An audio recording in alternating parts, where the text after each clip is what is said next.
Service in Nashville has issued a tornado warning for northeastern Rutherford County in Middle Tennessee, southern Wilson County in Middle Tennessee, until 12:30 p.m. Central Daylight Time.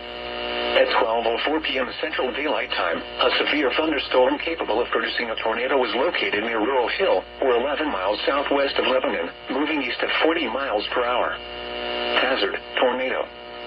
Source, radar indicated rotation. Impact, flying debris will be dangerous to those caught without shelter. Mobile homes will be damaged or destroyed. Damage to roofs, windows, and vehicles will occur. Tree damage is likely. This dangerous storm will be near Walter Hill around 12:15 p.m. Central Daylight Time.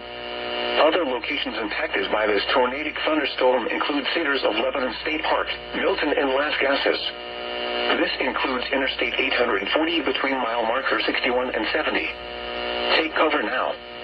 Move to a basement or an interior room on the lowest floor of a sturdy building. Avoid windows.